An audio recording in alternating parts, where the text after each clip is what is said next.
This is a nuclear fusion spacecraft, and it will travel 4.24% the speed of light on its 100-year journey to Proxima Centauri b. Mankind was born on Earth. It was never meant to die here. In which direction will the spaceship travel? And how will it generate artificial gravity? Will the population grow on board the spaceship, the Helianthus, over the next 100 years? What happens to bacteria in a closed-loop system? And what will the time dilation be once they arrive at the new planet? And what happens on board the Helianthus spaceship for the last 30 years of the journey to make sure that the passengers are adapted to the different living conditions on Proxima Centauri b, such as the higher gravity and the red light coming from the new sun? But why is the spaceship going to this specific planet, Proxima Centauri b? Because it is the closest habitable planet to Earth, at only 4.24 light-years away, and with its nuclear fusion engines, the Helianthus will reach Proxima Centauri b in 100 years. There are 1,800 passengers on board, and the journey starts now. The spacecraft launches from high Earth orbit, firing up its nuclear fusion drive. It takes 15 days to accelerate under 1G to reach the cruising speed of 4.24% the speed of light. And then comes the big spin. The Helianthus has passed Mars and is on its way to the Asteroid Belt next, using its nuclear fusion engine. It took under 2 hours to pass the Moon and 14 days to pass the orbit of Mars. It is heading downwards, 2.1 degrees below the ecliptic plane of the solar system. Earth and other planets go around the Sun almost like a flat disk. The star system of Proxima Centauri b is below this disk. That is why the spacecraft is on a downward flight path. 15 days have passed since launching from Earth. The engines have turned off. The spacecraft is now cruising at 4.24% the speed of light, and will do so for the next 99 years. Now begins the spin maneuver. Thrusters on the outside of the Helianthus fire up. With a diameter of 750 meters, 2,460 feet, about double the length of an aircraft carrier, the outer ring rotates and spins. To generate 1G of artificial gravity, it needs to spin 1.9 rotations per minute. After reaching 1G, the same as on Earth, the spin thrusters turn off, and the Helianthus habitat ring will keep spinning for the rest of the trip. This is due to the conservation of angular momentum in space. The Helianthus command deck now brings the main living facilities online, from the schools and virtual reality theaters to the medical facilities, birth centers, and gardens. There are also multi-level aeroponic vertical farms within the spinning habitat ring, as well as DNA, data, and crop seed storage vaults. Inside the bedrooms, the passengers reattach the living modules from the now walls down to the floor. When the spacecraft was accelerating, the G-forces were pushing down towards the engine. Now, with no more acceleration, the spinning is used to generate artificial gravity, pushing outwards, so the floor changes to the inside sides of the ring, with any windows designed into the now floor. The habitat ring rotates around the hollow core of the Helianthus. This hollow core, which has no gravity because it is not spinning, is used for cargo storage, including space shuttles, that will be used by the future generations of passengers in 100 years' time to land on the new planet. 4 days after the big spin, the Helianthus is now approaching the asteroid belt. This is not like the movies. The asteroid belt is not dense. The asteroids are not close together. They are far apart. The average distance between asteroids in the asteroid belt is almost 1 million kilometers, 600,000 miles. This is over 2 times the distance between the Earth and the Moon. Even though the Helianthus is traveling 2.1 degrees below the ecliptic plane, the majority of asteroids are within about 10 to 30 degrees, so the spacecraft still passes through the asteroid belt. A path is plotted to avoid the asteroids. In any case, the Helianthus has been designed with protection against asteroids and the future elements that it will face. The front of the Helianthus has been built with reinforced layers, since interstellar dust and gas clouds will vaporize and erode around a millimeter of depth every 4 light-years. Tracking sensors and lasers are used to deflect larger micrometeorites, changing their trajectory away from the oncoming ship. and clearing a path. The Helianthus is out in the vast darkness of interstellar space, the region between the stars, filled with dust, clouds of gas, cosmic rays, and rogue planets. The spacecraft left Earth's solar system over 1 month after launching on its journey, passing by the orbital distances of Jupiter, the rings of Saturn, Halley's Comet, the Kuiper Belt with Pluto, and crossing the heliopause. It is now in interstellar space, heading for Proxima Centauri b. The command deck keeps close tabs on passenger population numbers. When the Helianthus left Earth, there were 1,800 people on board. This number will grow to under 4,500 during the 100-year journey to Proxima Centauri b. On board the ship, there are 1,300 adults. 300 of these adults are the parents of the 300 children already on board. About half of the children turn into adults after 10 years, and about 33% of the adults become elders every 10 years. There is an average lifespan of 80 years, and 33% of the elders aged 50 to 80 who bring wisdom and experience to the population pass away every 10 years. The onboard biologists keep track of the evolution of bacteria on board the spacecraft to prevent the collapse of the ship's biosphere. This is because all of the bacteria on the ship is evolving in a closed-loop system much faster than the humans. Bacteria reproduce much faster, so there will be thousands or tens of thousands of new generations per year depending on the type of bacteria. And there are possible mutations as they evolve, becoming incompatible with human life, resulting in bacteria that once had a neutral effect evolving to become pathogenic, disease-causing, or the bacteria that once aided in human digestion evolves to no longer provide that benefit. The first year on the Helianthus brings the firstborn child, marking the beginning of the new space generation born onto the spacecraft. The first baby is named after the ship, Helianthus, derived from the Greek words Helios meaning sun and anthos meaning flower.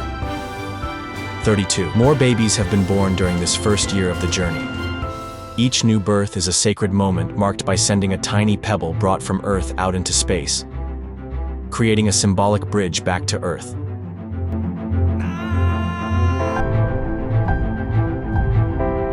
The Helianthus is 0.424 light-years from Earth, over 4 trillion kilometers, 2.4 trillion miles. The communications delay back to Earth has grown to 5 months and 1 day to send a message one way. And there is already time dilation. 10 years have passed on the spacecraft, but on Earth, 10 years and 3 days have passed. And this difference will only get larger as the spacecraft keeps traveling at 4.24% the speed of light for the next 90 years. Here is an explanation of the relativistic effect of time dilation. Imagine time as a river, flowing steadily. If you are sitting on a boat, not rowing, you and the river flow at the same speed. But if you start rowing your boat really fast, looking at the river, it's as if the water slows down around you and appears to be moving backwards. But not for the people on the shore. You and the river still reach the same destination, but you experience less river flow compared to those on the shore.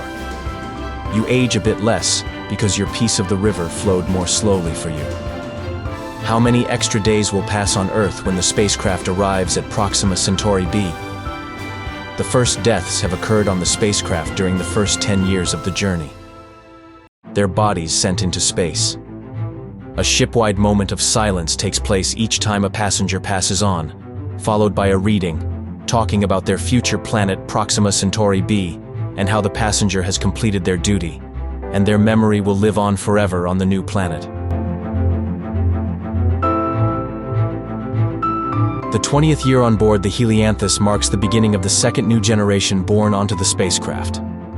The population is growing, so genetic diversity is crucial in order for there to be a well-balanced population during the 100-year journey and beyond. This means having rules.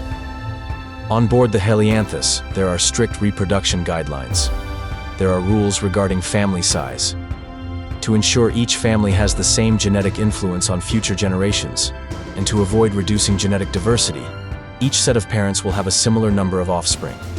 This number is set at a minimum of 2 and a maximum of 3 babies. This is needed to maintain the replacement rate of the parents and at the same time avoid high population growth that will strain onboard resources. There is also generational staggering.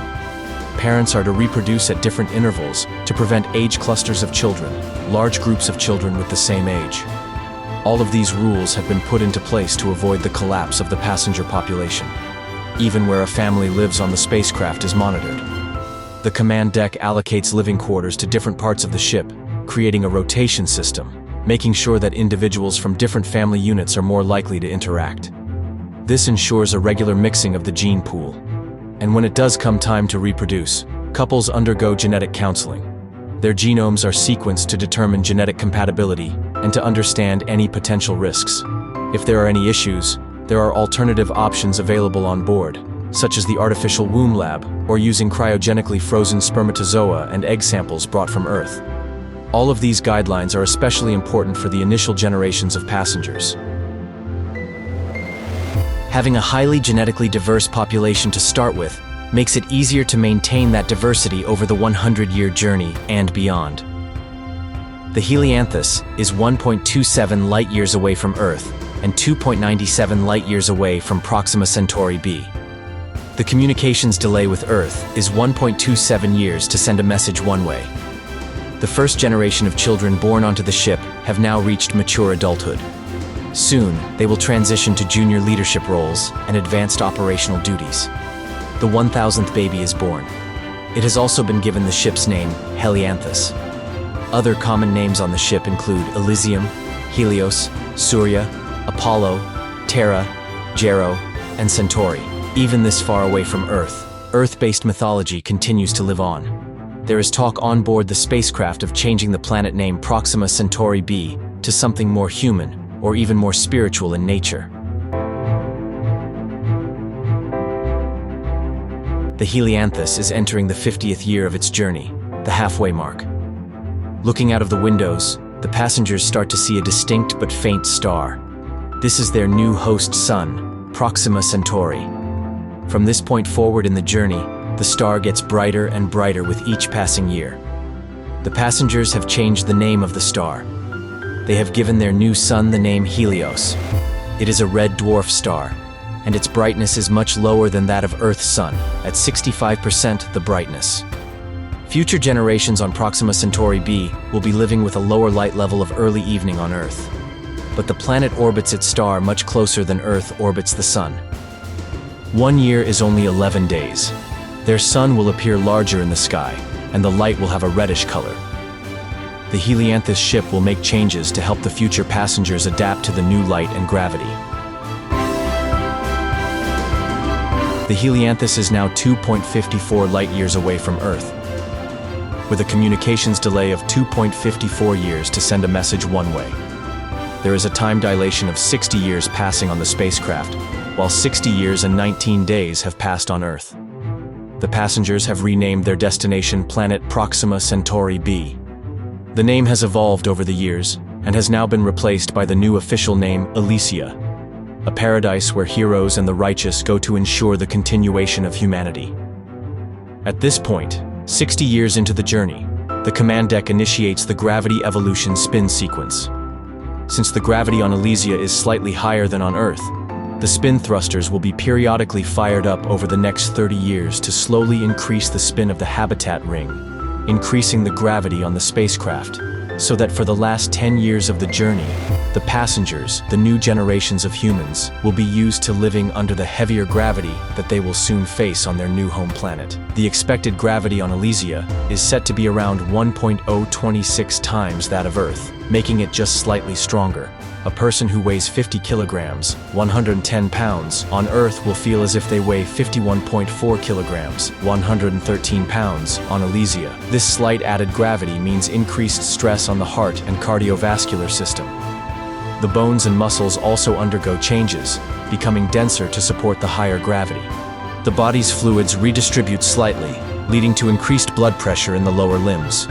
And over time, the human species will become shorter on average, with a more compact body shape to be more energy efficient in the higher gravity environment.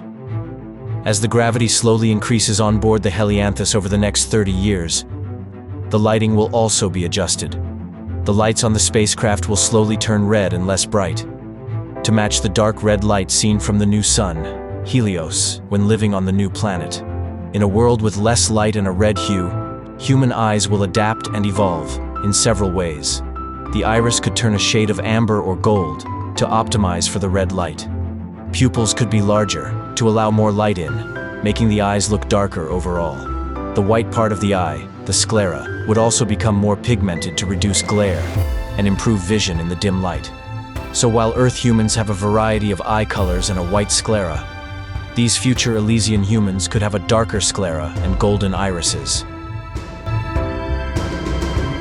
There have been onboard rumors of hidden cryolabs and hibernation pods, where wealthy individuals from the Earth planet have paid to be frozen and taken along on the journey to be woken up at the new planet.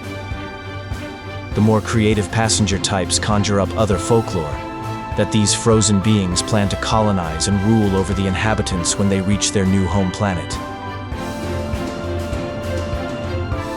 The new home sun, Helios, is prominently visible to the passengers on board the Helianthus and is getting brighter as they approach their final destination. 3 generations on board the spacecraft will make it to the new planet, with the elders also looking to reach Elysia before the end of their lives.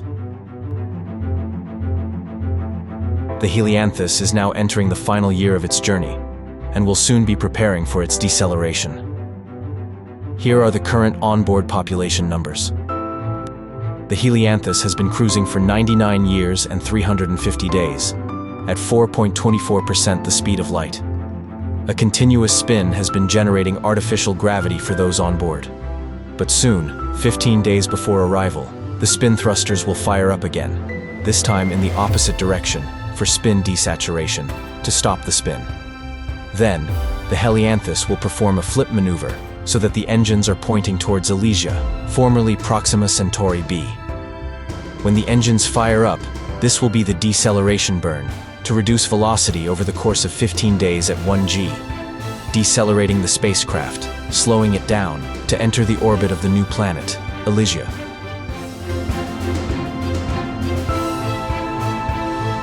Elysia's gravity has captured the Helianthus and settled the spacecraft into a stable orbit around the new world. The passengers have arrived at their new planet. Because Earth's sun is much brighter, the passengers on board the Helianthus are still able to see the star in the sky. While people on Earth cannot see the passengers' sun, their red star, Helios. The spin thrusters are fired up again to generate artificial gravity as the passengers live on board, orbiting their new planet. A new ceremony is held, paying homage to the ancestors of the ship. 2,924 passengers have passed away, and 5,700 babies have been born. During the 100-year journey, there have been 7 generations who have lived on board the Helianthus ship. And while 100 years have passed on the spacecraft, 100 years and 33 days have passed on Earth. A message is sent from the Helianthus to Earth, announcing their arrival. This message will take 4.24 years to reach Earth, and another 4.24 years for the spacecraft to receive a reply, a total of 8.48 years. The spacecraft will be communicating into the past. The passengers will soon take the shuttles stored inside the hollow core of the Helianthus down to the new planet, where they will begin assembling their new home base, which will be named the Elysian Fields. The first 10,000 days on Proxima Centauri b